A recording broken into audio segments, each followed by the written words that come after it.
안녕하세요. 상가의 정석 김 실장, 조 실장입니다. 오늘 소개해드릴 컨텐츠는 저희가 지난번에 소개해드렸던 GFC 그 블럭에 메인 상권의 매출 1위를 찍고 있는 업소를 저희가 찾아가서 그 업소에서 예비 창업자들이 배울 수 있는 또 벤치마킹 할 수 있는 부분이 어떤 것들이 있는지에 대해서 한번 이야기 나눠보도록 하겠습니다. 네, 저희가 오늘 방문한 매장은 역삼동에 위치한 호보식당입니다. 저희가 예전에 다루었던 GFC 타워 뒤쪽 메인 골목 매출 1위 식당입니다. 저희가 오늘 볼 것은 1위 식당은 뭐가 다른지 한번 알아보도록 하겠습니다. 지금 제가 건축물 대장을 띄워놨는데요. 보시면은 공급 평수는 대략적으로 80평 정도 공급되고 있고요. 전용 면적은 60에서 65평 정도로 예상이 되고 이게 전용 공급 면적하고 전용 면적이 이렇게 차이가 나는 이유가 뭐죠? 전용 면적은 말 그대로 계단 그리고 공유 면적까지 포함된 금액을 공급 면적이라고 하고요. 가게가 순수하게 사용하는 공간을 저희가 전용 면적으로 보기 때문에 다소 건축물 대장에 있는 것과 실평수는 다소 차이가 나기 때문에 저희가 예상을 해본 겁니다. 직접 가서 본 크기를 예상을 해봤고 눈대중으로 본 거죠, 저희가? 맞습니다. 한 60평은 충분히 넘어 보였어요. 맞아요. 이 정도 평균 월세가 이 거리에서 1000에서 1500 정도로 형성이 되어 있고 테이블 수는 25개 정도로 돼 있었는데 요거를 저희가 월 매출이 2억 6천 정도 찍히는 걸로 알고 있어요. 맞아요. 2억 6천 정도를 유지하고 있는데 이를 토대로 평균 1매출 계산을 산출을 해봤어요. 평균 1매출을 25일로 잡았는데 왜 25일로 잡은 거죠? 여기가 아무래도 오피스 상권이기 때문에 주말을 이틀을 하루로 잡아서 휴일은 얼마나 있는지 저희가 모르겠어요. 근데 이렇게 계산했을 때 25일로 잡았고요. 25일을 영업한다는 가정하에 일평균 매출이 1,040만 원 정도로 일매출을 유지하고 있습니다. 오피스 상권에 입점해 있는 업체답게 점심 장사도 함께 하고 있는데 점심 단가는 10,000원에서 25,000원까지 굉장히 다양하게 형성이 돼 있어요. 메뉴는 제육볶음부터 이제 LA 갈비 정식 이렇게 돼 있는데 이렇게 객단가를 평균적으로 잡았을 때 한 명이 올 수도 있고 혹은 4명이 올 수도 있고 여러 가지로 봤을 때 한 테이블당 35,000원 객단가로 잡았어요. 35,000원으로 잡았을 때 2회전을 한다고 저희는 보고 있는데 왜 2회전으로 보고 있는지 아세요? 글쎄요. 왜 3회전이 될 수도 있잖아요. 최소한인 거예요. 최소한 2회전은 해야 이 가게가 유지가 된다. 그래서 저희가 최소 2회전으로 잡고 있고요. 2회전으로 가정했을 때 테이블 25개라고 아까 말씀을 드렸죠. 그러면은 50에서 60번 정도 테이블이 회전을 한다고 생각을 하는데 그렇게 쳤을 때 180만 원에서 193만 원 사이 정도로 객단가를 잡고 있고요. 점심 장사는. 그리고 저녁에는 객단가 15만 원으로 저희가 책정을 했습니다.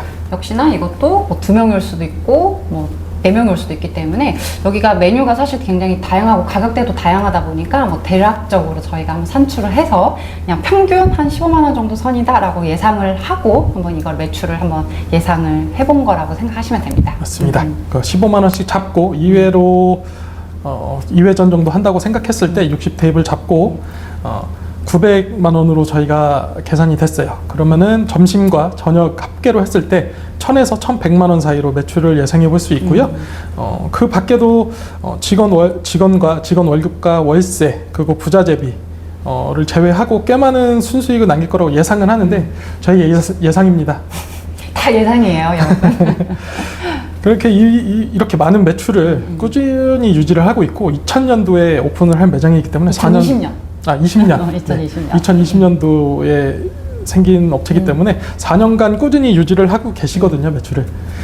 그래서 유지를 할 수 있는 힘이 무엇인지 그리고 저희가 배울 점이 무엇인지 한번 저희가 방문해서 직접 찍은 화면을 보시고 한번 체크해 보도록 하겠습니다. 자, 처음 화면을 보시면은 저희가 건물 외관을 동영상으로 촬영을 했는데요. 외관에서부터 인테리어에 굉장히 공을 들인 게 많이 티가 나고 있어요. 여러분 저희 김 실장님께서 인테리어 시공에만 거의 10여 년 가까이 몸담고 계셨기 때문에 굉장히 매의 눈으로 이 어떤 부분들이 좀 특이한지 어떤 걸 더 신경을 썼는지에 대해서 전문 지식을 탈탈 털어서 한번 살펴보도록 하겠습니다. 갑자기 부담이 매우 되는데요. 그래도 제가 아는 한도 내에서 굉장히 열심히 설명드리도록 하겠습니다. 일단 입구에서부터 보시면은 유리가 라운드가 져 있죠. 요거 유리 쪽을 저희는 실이라고 하는데 실 부분을 이렇게 목공식으로 만든다고 치면은 요것도 굉장히 고급 기술이기 때문에 돈이 많이 들어갑니다. 그리고 유리도 가격이 틀리겠죠. 라운드진 네. 유리와 직선 유리는 가격도 틀리고, 그 다음에 간판과 여기 벽체가 일체형으로 되어 있기 때문에 이것도 다 제작을 하신 거거든요. 돈을 굉장히 많이 사용하신 것 같아요. 그리고 유리도 모자이크 유리 네. 문양을 넣기 때문에 이것도 굉장히 단가가 많이 높습니다. 딱 보여지는 부분에 굉장히 좀 신경을 많이 쓰는 부분이라는 맞습니다. 걸 알 수 있겠네요. 도어도 가마찌 도어로 해서 문도 굉장히, 사람들은 모르지만 문이 굉장히 비싸요. 네, 저희 사무실 문 할 때도 굉장히 돈을 많이 사용했습니다. 한번 오셔서 구경해 보시는 것도. 많이 일단 그냥 구경차고 한번 오세요. 그래서 이제 실내로 들어가게 되는데요. 실내로 들어가시면 정면에 룸이 있고 오른쪽에도 룸이 있어서 기역자 형태의 룸을 띄고 있고요. 사실 이렇게 막 문이 있는 건 아니라서 완전 룸이다 할 수는 없지만 딱 가벽이나 이런 게 굉장히 잘 되어 있어서 뭐 단체로 회식을 오시거나 하실 때 굉장히 이렇게 좀 프라이빗한 느낌을 들 수 있게끔 분리를 해놨더라고요.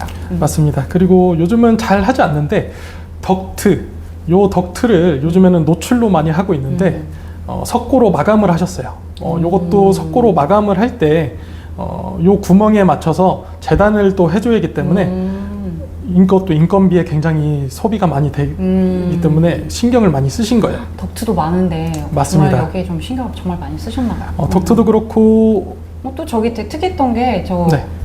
가벽이 헤링본으로 마감이 되어 있어요. 맞습니다. 바닥에 주로 헤링본을 사용하는 맞아요. 경우는 있어도 벽에 헤링본을 한 건 저도 처음 봤거든요. 그래서 굉장히 남들이 하지 않는 인테리어를 했다고 저는 생각이 들고, 샹들리에라든지 벽의 조적이라든지 여러 가지 인테리어가 좀 혼합이 되어 있는데 사실 어디서도 본 적이 없긴 해요. 맞아요. 신경 써서 안 보면 사실 모르겠지만 네네. 이렇게 좀 신경 써서 보면 고깃집의 샹들리에 헤링본 굉장히 조금 독특한 거거든요. 맞습니다. 그리고 여기 모태가 되는 삼곱 식당이 있는데 삼곱 식당도 가보신 분들은 알겠지만 벽에 굉장히 벽지를 화려한 걸 쓰기로 유명을 해요. 좀 모던한 인테리어를 하기, 고깃집 같지 않은 인테리어를 사용하시는데 그 아이덴티티가 호보 식당에도 적용이 된 건 아닌지 생각을 하고 있습니다. 그리고 저희가 또 특이하게 봤던 거는 앞치마 그리고 메뉴판. 어떻게 보셨어요, 실장님은? 일단 메뉴판이 사진이 정말 예쁘게 잘 나왔다는, 당장이라도 먹고 싶게끔 그렇게 굉장히 잘 찍었다는 느낌도 받았고, 그리고 세세한 설명이라든지 우리가 어떤 부분을 여기에 이 음식에 담았는지 이런 것들이 메뉴판에 잘 정리가 돼 있었어요. 되게 한눈에 보고 직관적으로 메뉴 사진을 굉장히 예쁘게 찍어놨기 때문에 이 음식을 시키면 이 음식이 나오겠구나라는 직관적인 게 있었어요. 왜냐면 다른 데는 사진이 없이 글로만 써있기 때문에 마늘갈비? 마늘을 재웠나 보다 막연한 생각을 하지만 여기는 굉장히 어떤 음식이 나올지를 깔끔하게 알 수 있게 돼 있어서 신경을 많이 쓰고 고급스럽다는 느낌이 들었습니다. 네. 그리고 여기가 그 음식 값이 물론 이제 저렴한 메뉴도 있지만 여기가 이제 주력으로 하는 마늘갈비 이게 단가가 작지 않음에도 불구하고 그 메뉴 자체가 좀 독특하기 때문에, 그리고 또 비주얼도 그렇고 봤을 때 한 번 먹어봤을 때 여긴 다시 한번 찾아와 보고 싶다. 또 비주얼도 굉장히 뛰어나기 때문에 당장 카메라를 들고 찍고 싶다라는 느낌이 들 수 있는 메뉴들이었어요. 맛도 그렇게 자극적이지가 않고 어린 아이들이라든지 어르신도 충분히 쉽게 먹을 수 있을 것 같아서 굉장히 입맛 돋구는 메뉴였습니다.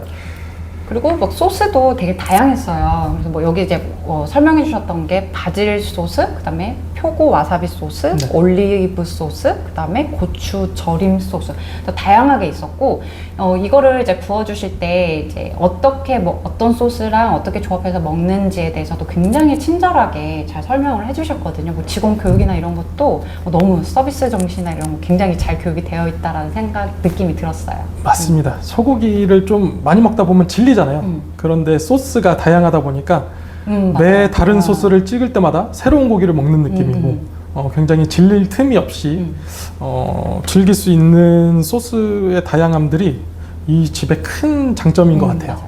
그리고 이게 그냥 마늘 소스라고 해서 막 이렇게 갈아서 만든 게 아니라 약간 다진 듯한 느낌으로 해가지고 실제로 이걸 먹을 때 마늘이 막 씹히면서 그 풍미를 좀 더한다는 느낌이 들었고 맞아요. 또 이 직접 구워주실 때 막 불쇼를 막 보여주시잖아요. 막 불쇼 막 불에 막 구워지면서 거기에 막 마늘 이렇게 덩어리진 마늘까지 있으니까 맛이 굉장히 더 느낄 때 굉장히 풍미가 가득하다라는 느낌을 받을 수 있었던 것 같아요. 맞아요. 요즘에는 사실 음식 맛은 당연히 있어야 되는 거고 보여지는 것도 무시할 수가 없거든요. 그래서 인테리어라든지 그리고 그 고기를 구워주는 과정에서 일어나는 모든 엔터테인먼트적인 요소들이 굉장히 저는 이 가게의 큰 장점이라고 다가왔습니다. 그리고 저는 특히 이제 소고기 같은 경우에는 직접 구워주지 않은 데는 안 가게 되거든요. 왜냐면 워낙 똥손이라 고기를 정말 못 구워요. 그래서 이 비싼 소고기를 내 손으로 구워서 먹을 바에는 안 간다라는 주의인데 물론 여기도 이제 돼지고기 같은 경우에는 맞아요. 저희가 구워 먹긴 했지만 비싼 소고기는 직접 구워주셨다는 것도 굉장히 점수를 높게 치고 있습니다. 맞아요. 양념 같은 경우는 저희가 또 구우면 술 마시느라고 맞아요. 다 타죠. 맞습니다. 검은 고기를 먹을 수 있는 가능성이 높은데 직접 구워주시고 또 중간중간에 막 마늘도 계속 얹어주시잖아요. 마늘 소스를. 맞아요. 그래서 그 마늘 소스가 고기에 잘 별 수 있게끔 불맛과 더불어 잘 맛이 별 수 있게끔 해주셔서 그것도 굉장히 이거를 맛을 느끼는데 굉장히 좋았던 것 같아요. 맞습니다. 그리고 저희가 그 이외에도 LA 갈비라든지 돼지갈비라든지 여러 가지 메뉴를 맛봤는데 굉장히 소고기 마늘 쪽은 맛있었어요. 굉장히 맛있었는데 그 나머지 메뉴들은 좀 평범한 느낌? 약간 평범했다. 네, 평범한 느낌이었고 근데 사이드 메뉴 깍두기 볶음밥은 저는 굉장히 맛있었어요. 개인적으로는 알맹이도 굉장히 깍두기도 크게 썰었고 고기도 굉장히 큼직하게 들어가 있어 씹는 맛도 있고 맞아요. 그 양념이 굉장히 맛있는 양념이어서 저는 굉장히 잘 먹었거든요. 어떠셨어요? 저도 깍두볶음밥은 뭐 괜찮았던 것 같아요. 근데 여기 저희가 이제 된장 뚝배기도 같이 시켜서 먹었는데 된장찌개는 좀 평범했다. 라는 느낌을 받았어요. 맞아요. 비쌌어요. 찌개 8,000원이었습니다. 맞아요. 8,000원 좀 비싸지. 된장찌개 8,000원이었는데 그 정도의 맛이었느냐 하면 모르겠어요. 모르겠습니다. 그 대신 다른 메뉴들은 굉장히 맛있었다는 거. 그리고 이제 저희가 사실 뭐 미식 전문가 이런 건 아니기 때문에 그냥 솔직히 그냥 직접 먹으면서 보고 느꼈던 거 위주로 이제 말씀을 드렸고 뭐 여기서 뭐 더 깊게 막 얘기하는 거는 사실 좀 경솔한 것 같고요. 오늘의 주제인 벤치마킹 포인트들을 한번 정리를 마지막으로 한번 해드리도록 할게요. 네.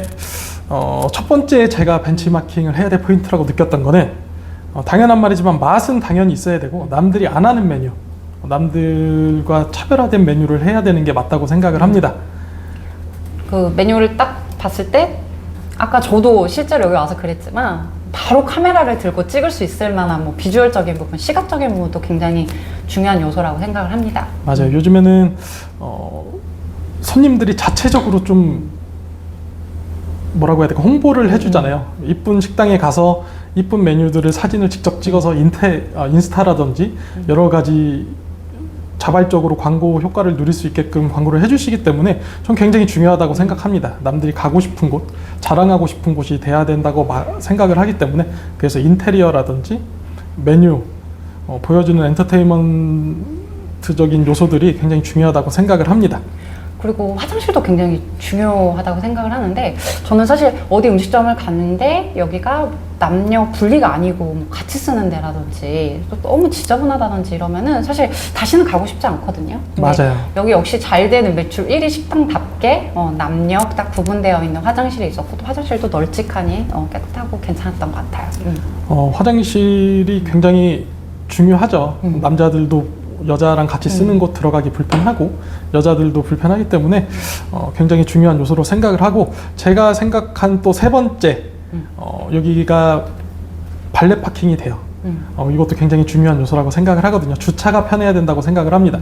발렛 파킹이 부담스러우신 분들은 주위에 또 공영 주차장이 마련이 돼 있기 때문에 편하게 가서 주차를 할 수도 있고, 방문하기에 굉장히 편한 위치에 있다고 생각을 합니다. 역과 또 도보로 2분 정도 거리밖에 되지 않아요. 역삼역에서 굉장한 장점이라고 생각을 하고, 그 다음에 셋째, 저희가 느낀 또 네 번째는 다양한 마케팅이 저희는 중요하다고 생각을 해요. 저희가 갔을 때 되게 조금 의외다? 뭐지? 하게 했던 게 외국인이 정말 많은 거예요. 막 여기는 막 일본어 들리고, 여기는 막 중국어, 옆자리는 중국어 들리고, 뒤에는 막 알 수 없는 동남아 말이 맞아요. 들리고 해서, 아니 여기 왜 이렇게 외국인이 많지? 라고 생각을 했거든요. 그래서 다 먹고 나가는 길에 이제 조심스럽게 한번 여쭤봤어요. 여기 왜 이렇게 외국인들이 많아요? 라고 이렇게 여쭤보니까 이제 외국 분들이 직접 인플루언서나 이런 분들이 좀 홍보도 많이 해주시고, 또 특이한 게 이게 다 가이드분들이, 여행자들, 가이드분들이 이쪽으로 또 데리고 많이 와주신다고 하시더라고요. 그거 대단한 것 같아요. 저희 같은 경우는 막연하게 가이드들이 우리 가게에 이렇게 하면 어떻게 연결을 할 수 있을까라는 생각만 하지 실질적으로 실행을 잘 하진 못하거든요. 그 커넥션에 대해서 잘 알지도 못하고. 근데 이 대표님은 그거를 잘 이루어서 매출로 이끌었다는 거. 그리고 여러분들도 가게를 만약에 하게 되신다면 이것도 굉장한 마케팅 포인트가 아닐까라는 생각을 합니다. 그래서 솔직히 이제 대표님께서 직접 이거를 정말 생각을 하고 가이드분과 어떻게 컨택을 했는지 사실 이것까지는 사실 저희는 잘 몰라요. 근데 이제 저희가 직접 가서 봤을 때 외국인들이 정말 많이 방문을 하고, 또 그들이 매출을 일으키고 하는 것들을 보고, 이런 부분도 마케팅의 어떤 다른 곳과의 차별화된 마케팅으로서 한 요소로서 활용을 할 수 있겠구나라는 생각이 들어서 이 부분에 대해서 한번 설명을 드렸습니다. 그리고 이제 저희가 이 호포식당에 이제 방문을 해서 여러 가지 인테리어라든지 또 마케팅 요소에 어떤 것들 우리가 활용할 수 있는지, 창업하시는 분들이 이런 것들 한번 알아봤는데, 앞으로도 저희가 이제 곳곳에 매출 1위를 찍는 매장을 방문을 해서 예비 창업자분들께서 이것들을 이제 어떻게 마케팅 포인트를 어떻게 잡아야 되고, 또 벤치마킹 할 수 있는 것들이 어떤 것들이 있는지에 대해서 저희가 한번 같이 파악해보고 또 전달해 드릴 수 있도록 하겠습니다. 네, 오늘 준비한 주제는 여기까지고요. 다음에 또 인사드리도록 하겠습니다. 네, 감사합니다.